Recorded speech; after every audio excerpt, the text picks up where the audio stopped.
Hello everyone, this is Grant Gibson. I want to thank you for coming and viewing my YouTube channel. On this segment today, I'm going to be talking about an individual that was very much of a role model and mentor to me, and fundamentally was the catalyst for my young formation into adulthood. The individual I'm talking about was a strong role model and mentor. His name, Mike Hackman. Mike Hackman of Mike Hackman Aircraft Sales. Mike Hackman had aircraft sales. He was called Mooney Mike. Everyone knew in Edmonton he was called Mooney Mike. I got to know him, believe it or not, in the 1960s. I was very lucky. 13 years old, I was walking to the airport with a friend of mine, and I always wanted to spend my time around airplanes, so I knew I had a love for airplanes at a very early age. I was 13 years old. I'm walking to the airport. I could hear the Fleet Canucks flying overhead, going out to the training areas. It was just a pivotal time in Edmonton, Alberta.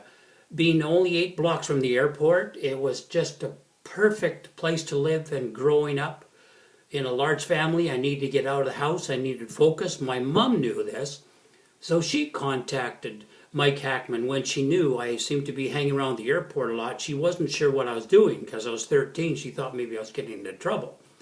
So she contacted Mike Hackman and said, could you take him under your wings and kind of guide him? He wants to be out there.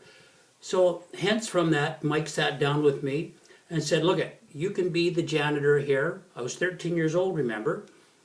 And he offered me to just be a part of his operation. He had a small office at Hangar 9 at the time at the Edmonton Municipal Airport. Well, I couldn't believe it. He gave me a key. So here I was, a young guy, 13 years old, with a key to the inside of one of the offices at the airport in a hangar. Well, I started to work for Mike, and I would be going to junior high school and then into high school. I would always be going to the airport. I ended up walking 3.5, 4 miles every day. I always wanted to be at the airport when I wasn't at school. Well, this was just an amazing experience to me. I met so many people. I did so many things. I would spend 2-3 hours after school at Mike Hackman's. I had a tremendous amount of fun. I got to a place where I started to fly with everybody I got to know. I got offered all kinds of trips. I met lots of people who said, hey, Grant, come on, I want to take you for an airplane ride. So I was washing airplanes, and I got to know Hudson Bay Oil and Gas, who were right next door to Mike Hackman's. They operated DC-3 CFHBX at the time. So I got to do lots of flights and trips with Bill Granley and Don Hamilton, among other people, back in those days. It was just a great amount of fun. In fact, I got taken to Zama Lake on many trips because of my experience with Mike Hackman being right next door to Hudson Bay Oil and Gas. As a matter of fact, when I worked for Mike Hackman, I also got not only introduced to them, but they asked me if I would start coming in and cleaning the DC-3. So I was there. I had another position because of being placed with Mike Hackman there. I was so entrusted to having and so much fun there. And also out of that, turned out that Stub Ross, who owned Time Air at the time, he operated a Cessna 401, a 402, and a Beech 18. Well, I got asked if I wanted to clean the airplane each day. So I was given through Stub Ross. Now if you could imagine this, I got paid $1 a day. $1 a day to look after Stub Ross's airplanes for Time Air. And he had just started from Lethbridge doing a skid run into Edmonton each day. Talk about fun. I was there, and I was all a part of that. So I had these 3 jobs going at one time, making sure I looked after the janitor work at Mike Hackman's. Then I was at Hudson Bay Oil and Gas, cleaning out the DC-3 when it needed cleaning. Then I was over doing Time Air's airplanes as well. Well, it was because of Mike, that level of mentorship and role modeling, and giving me the key. Actually, he gave me a key to life. It was, I believe, the actual catalyst that brought me into maturing earlier than perhaps I might have had I been not had that much focus and love. Because I had a love for aviation at an early age, and I had a love for wanting to be around every airplane there was. It didn't matter what kind it was, the smallest to the largest. That time period in Edmonton was just truly, truly amazing. There were lots of light airplanes. It was the time of the Fleet Canucks, like I mentioned earlier. But it was also the time when Pacific Western Airlines operated the DC-3, the DC-6s.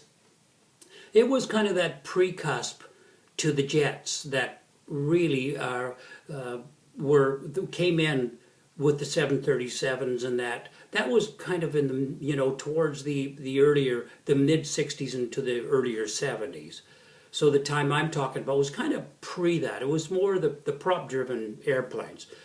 So anyway, I met so many people as a result of Mike. I was entrusted with so many things. I flew many hours with many people because of Mike. I cleaned his office many hours, and I never got paid a lot of money from the age 13 up to age 16 when I actually was involved with Mike as much as possible. But Mike paid 50% of my private pilot's license when I turned 16 years old. When I decided to go learn to fly at Centennial Flying Service, which was down at Hangar 6A, through Frank Elkins at the time, I just made this decision. I was going down there and I was going to do it. And Mike paid 50% of the approved instruction at that time. And that was about, the total was $750. And Mike, I think, paid $350. And the rest I went and worked in another place in order to bring together. So it's just a little bit of the story about how I was influenced by Mike Hackman and all the things that grew from a seed outwards at an early age for me. And it was all because of Mike Hackman. So I do have to say a strong thank you to Mike Hackman. He was truly a man that I did learn a lot from. And I will probably speak more about Mike and some of the other people who have influenced me at an early age. So thank you for watching, and do visit my website, grantgibson.ca. Bye for now.